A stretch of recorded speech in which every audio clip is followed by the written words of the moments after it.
এই এলাকায় কেমন জানেন, আমার এলাকায় তো নোয়াখালীর পাশে, তো ওখানে দেখি ছোট ভাইয়ের মতো দেখো, অনেকের আমার ছেলের মতো, মাঝে মধ্যে পালায় যায় আর কি। তো খুব মাঝে মধ্যে পালায়, সবসময় পালায়। আচ্ছা, যাই হোক, তো এরকম কিছু লোক আছে কিনা যাদের অপরাধ, অনেক অপরাধ থাকে। শিরক কত বড় অপরাধ আমরা কিন্তু বুঝাই। আচ্ছা, কোথাও আল্লাহ ব্যতীত অন্য কারো কাছে সন্তান চাওয়া শিরক, আল্লাহ ব্যতীত অন্য কারো কাছে মঙ্গল কামনা করা, আল্লাহ ছাড়া অন্য কাউকে ভয় পাওয়া কি শিরক। এটা আমরা জানি, এটা আমরা, কিন্তু আমরা কি এতদিন জানতাম যে নামাজ না পড়লে শিরক হয়ে কুফর হয়ে? জানতাম আমরা? কারা কারা আগে থেকেই জানতো নামাজ না পড়লে কুফর শিরক হয়?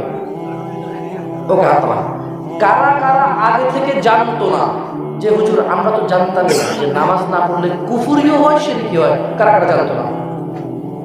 আপনারা সবাই জানতেন না? আলহামদুলিল্লাহ, এখন জেনে গেছেন তো। আল্লাহ তাআলা আপনাদের ইলমে বরকত দান করুন, আমিন। শিরক কত বড় অপরাধ আমি বুঝাই আপনাকে। এবার আল্লাহ তাআলা বলছে আউযু বিল্লাহি মিনাশ শাইতানির রাজীম। আচ্ছা, রাসূল সাল্লাল্লাহু আলাইহি ওয়াসাল্লাম কি বলছে সেটা বলি।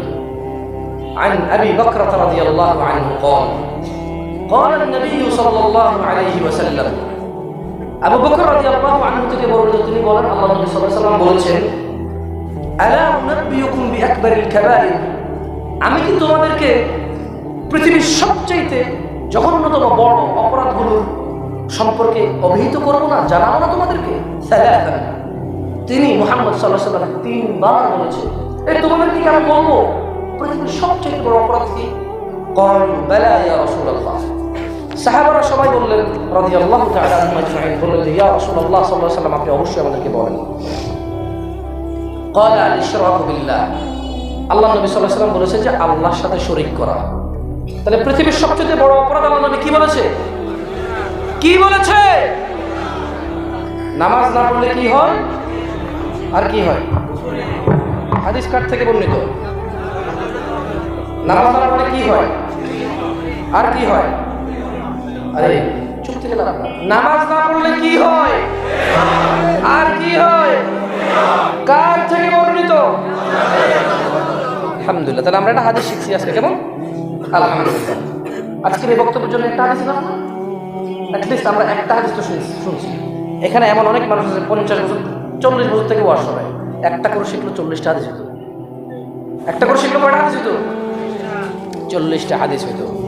শোনেন, তাহলে আমরা এতদিন থেকে জানি যে কেউ আল্লাহ ব্যতীত অন্য কাউকে সিজদা করলে শিরিক হয়, আল্লাহ ব্যতীত অন্য কারো কাছে সন্তান চাইলে শিরিক হয়, আল্লাহ ব্যতীত অন্য কাউকে ভয় করলে শিরিক হয়। এরকম যদি মনে করো যে কেউ আল্লাহর সমকক্ষ সমতুল্য বা আল্লাহর ছেলে আছে, বাপ মা আছে, এরকম মনে করলে কি হয়? কিন্তু আজকে আমরা সুন্দর একটা হাদিস পড়েছি, কোনো মানুষ যদি নামাজ ত্যাগ করে তাহলে ওই বান্দা শিরকি আর কুফরি করে। ওই বান্দা কি করে? কি করে? শিরকটা কি? এবার আসেন, আল্লাহ নবী সাল্লাল্লাহু আলাইহি ওয়াসাল্লামকে কারা কারা ভালোবাসেন? আলহামদুলিল্লাহ, সবাই সবাই। ওনার চাইতে উত্তম মানুষ এই পৃথিবীতে আর আসছে? আসবে? ছিল? সবচেয়ে উত্তম। আল্লাহ তাআলা ওনাকে ভালোবাসে না? ওয়ালা সাউফা ইউতিকা রাব্বুকা ফাতারদা ওয়া ইন্নাকা লাআলা খুলুকিন আযীম। তাহলে আল্লাহ ওনাকে অনেক সম্মানিত করে বানাইছে। ওনাকে আল্লাহ কি বলছে শুনবেন? মানে আপনি তো নামাজ আদায় করেন না, মনে করেন যে নামাজ না পড়লে বেনামাজি হয়। আমার বোনদেরকে আমি বলবো, পর্দায় যারা বোনরা আছে, মনে করে যে নামাজ না পড়লে বেনামাজি হয়। আসলে নামাজ না পড়লে কুফরি শিরকি দুটোটাই হয়। আল্লাহ তাআলা মুহাম্মদ সাল্লাল্লাহু আলাইহি ওয়াসাল্লাম বলেছেন, وَلَقَدْ أُوحِيَ إِلَيْكَ وَإِلَى الَّذِينَ مِن قَبْلِكَ لَئِنْ أَشْرَكْتَ لَيَحْبَطَنَّ عَمَلُكَ وَلَتَكُونَنَّ مِنَ الْخَاسِرِينَ। আর আপনার প্রতি ও আপনার আগে যত নবী রাসূল আসছে সবার প্রতি অবশ্যই এই ওহী নাযিল করা হয়েছে যে যদি আল্লাহর সাথে কোনো কিছুকে অংশীদারিত্ব করা হয় করেন তাহলে সমস্ত আমল বাতিল করে দেবে। এবং কে বাতিল করবে? এবং ক্ষতিগ্রস্তদের অন্তর্ভুক্ত হবেন আপনিও। কে কে? তার মানে শিরক ওনার জন্য মাপ নাই। শিরক কার জন্য মাপ নাই? পৃথিবীর কারোর জন্য কি নেই। লা আল্লাহ ছাড়া, আল্লাহ ব্যতীত অন্য কোনো উপাসনাযোগ্য ইবাদতের যোগ্য মাবুদ লা শারীকা লাহ, আল্লাহর কোন অংশীদারিত্ব নেই।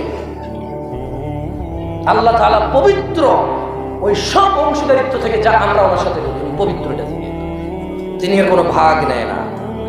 এবারে আসুন, যেটা বলছিলাম যে 1 কোটি ধরনের অপরাধ নিয়ে একজন লোক আল্লাহর সামনে গেল। কার সামনে গেল? একটা উদাহরণ দিচ্ছি। এখানে আল্লাহ কি বলছে দেখেন। আল্লাহ বলছে যে ইন্নাল্লাহা লা ইয়াগফিরু আন ইউশরাকা বিহি ওয়া ইয়াগফিরু মা দুনা যালিকা লিমান ইয়াশা।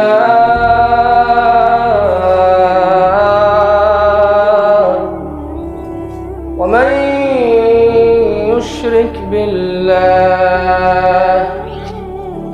ওয়া মান يشرك بالله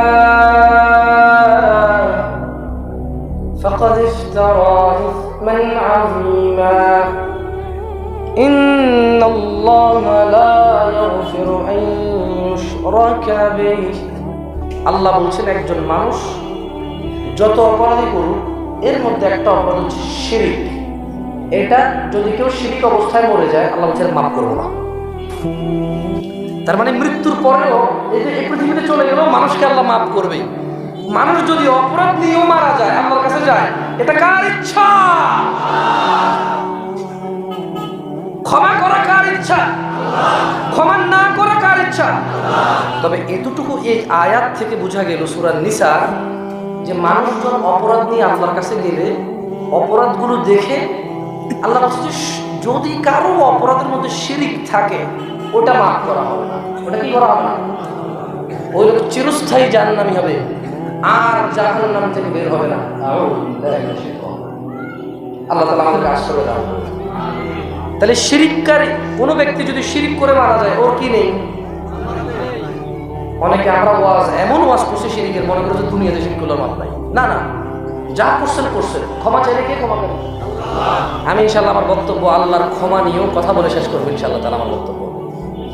আচ্ছা, তাহলে এখানে আল্লাহ বলছে যে দেখেন একটা কথা, ওই লোকের কত কোটি গুনাহ বলছি?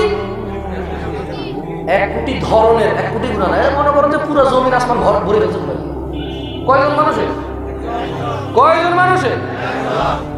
জমিন আসমান পরিপূর্ণ করে ফেলছে গুনাহ দিয়ে। আল্লাহ বলছে যে ওয়াগফিরু, শিরকে থাকলে মাফ করব না।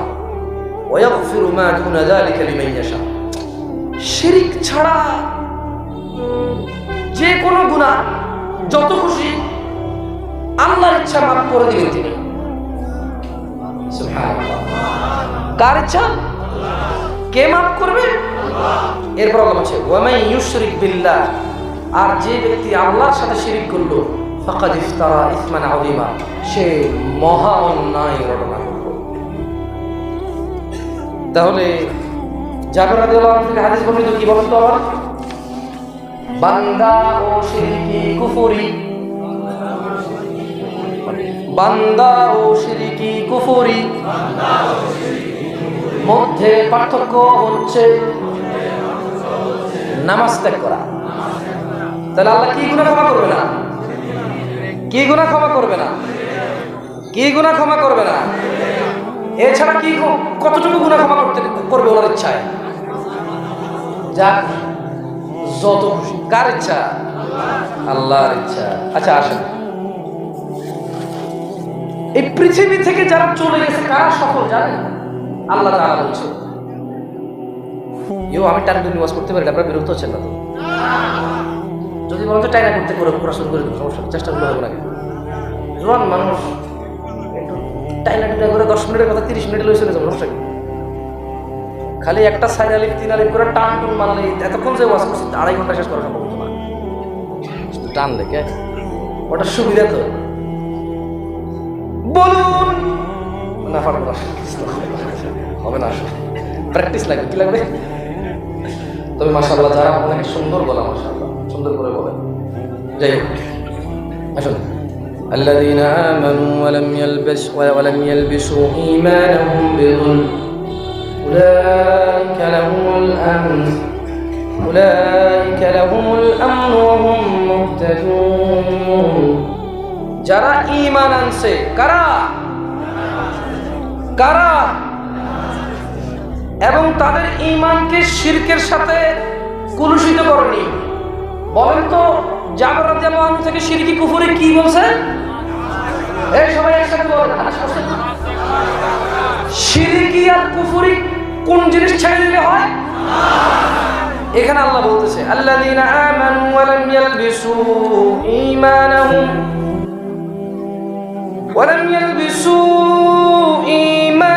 বিযুলমিন উলাইকা লাহুমুল আমন ওয়া হুম মুহতাদুন।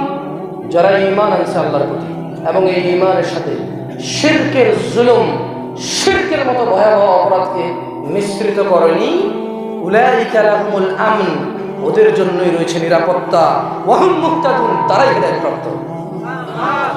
তাহলে যারা শিরিক করবে না করে আল্লাহর সাথে সাক্ষাৎ করবে, একটা সুযোগ আছে সব গুনাহ ক্ষমা হয়ে জান্নাতে চলে যাওয়া। সুবহানাল্লাহ। 5 ওয়াক্ত নামাজ পড়বো।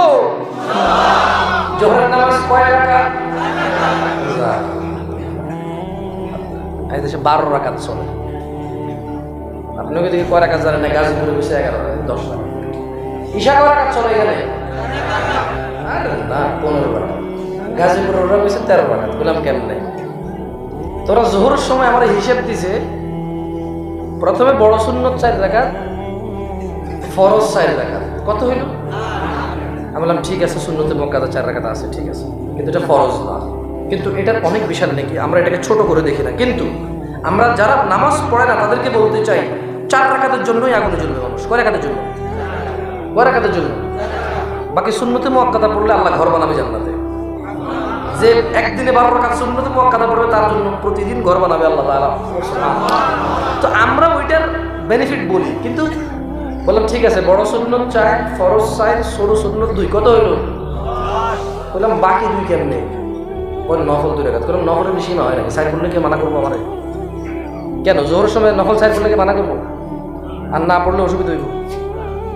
আমি মনে নফল পড়তে না করতেছি, ঠিক না? আমি মনে তুচ্ছতাচ্ছিল্য করতেছি, ঠিক না?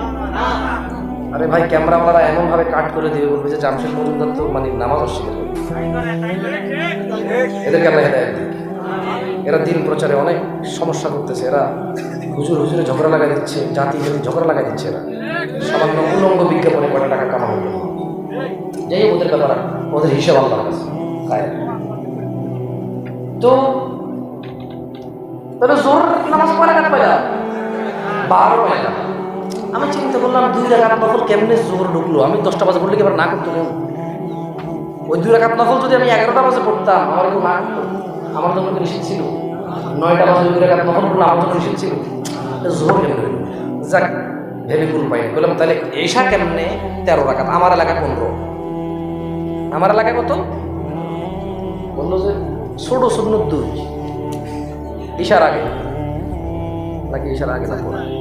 ফরজ 4, যে হিসাব করে দাঁড়ান। ফরজ 4,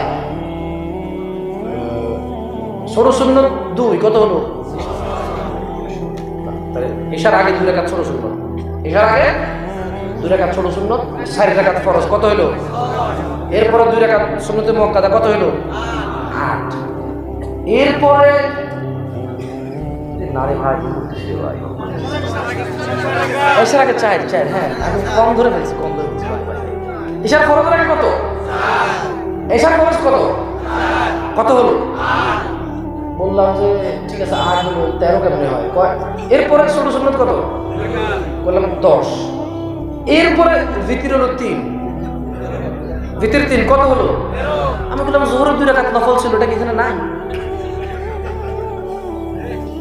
জোহরের 2 রাকাত নফল ছিল, ঈশার সময় তো পড়া যায়, নফল জায়েজ তো তখন, ওটা কি এখন নাই? বললো যে না, এদিকে 13 বলে। আমি বললাম আমার এলাকায় বরাবর রাখছে, ওরা 2 নাম্বারই করে নেয়, জোহরও 2 দিছে, ঈশাও 2 দিছে। ওরা 9 সাবি করে নেয়। কি করে নেয়? আমি দেখেন নামাজকে হাসি তামাশা বানাচ্ছি না। আমার এই আজকের বক্তব্যটা এখন যেটা দিচ্ছি, আল্লাহর সাক্ষী, যারা প্রতিদিন 1 ওয়াক্ত নামাজও পড়ে না, 1 রাকাতও পড়ে না, আমি শুধু ওয়াজটা স্পেসিফিক বেনামাজের জন্য করতেছি। কার জন্য করতেছি? যে নামাজ পড়ে আলহামদুলিল্লাহ তার নামাজ কবুল হবে। আমি শুধু বেনামাজিকে বলতে চাই, যারা শুধু শুক্রবারে গিয়ে 2 রাকাত নামাজ পড়ে তাদেরকে বলতে চাই, ভাই আমার, তুমি ফজর 2 পড়ো, জোহর 4 পড়ো, আসর 4 পড়ো, মাগরিব 3 পড়ো, এশা 4 পড়ো। পুরো দিনে মাত্র এই 70 রাকাত নামাজ পড়ে নিজের নামটা আল্লাহর খাতায় মুসলমান হিসেবে রাখো। তুমি এই 70 রাকাত, আচ্ছা একটা প্রশ্ন করি, এই মিথ্যা কেউ বলিয়েন না, কেমন ওইদিকে কোনো ক্যামেরাটা নাই তো, দর্শক দিদি নাই তো, তাহলে আপনারা লজ্জা পাইেন না, কেউ দেখতেছেন আমরা কারা কারা শুধু জুমার নামাজ পড়ি আর নামাজ পড়ি না, সমস্যা, লজ্জা পাই না, চোখে লজ্জা পাই না, লজ্জা পাই না, লজ্জা পাই না, লজ্জা পাই না, আমি পরামর্শ দিচ্ছি, লজ্জা পাই না চোখে, মাঝে মধ্যে এক বিরক্তটা হিসেবে বাইরে চলে যাবে, এটা হবে না, মানে জুমাটাই মূল, কোনোদিনও জুমা মিস হয় না। সব লোক নামাজ খাইছে রে, ওয়াজ কাল লাগে আমি চলে যাই, শরম পায়। এই কেউ পিছে তাকাবে না, আপনারা এদিকে তাকান, আপনারা এদিকে তাকান, যারা সামনে আছে সবাই এদিকে তাকাবে, কেউ তাকাবে না। এইবার শুধু জুমার নামাজি কারা? আরে মিশা কথা কই, নামে পরে উল্টা অন্য বাজায় কোনো মৃত্যু উল্টা। আচ্ছা নামায় ফেলেন, ঠিক আছে। কারা কারা জুমার নামাজ ছাড়া অন্য কোনো নামাজ পড়েন না, তারা হাত উঠাই না। বুঝা গেছে, অনেকে প্রশ্ন পরিবর্তন করে বের করা গেছে।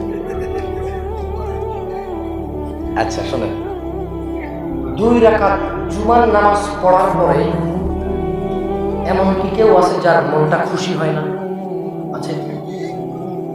2 রাকাত শুক্রবারে জুমার নামাজ পড়ে মনটা আনন্দে ভরে ওঠে কার কার? আলহামদুলিল্লাহ।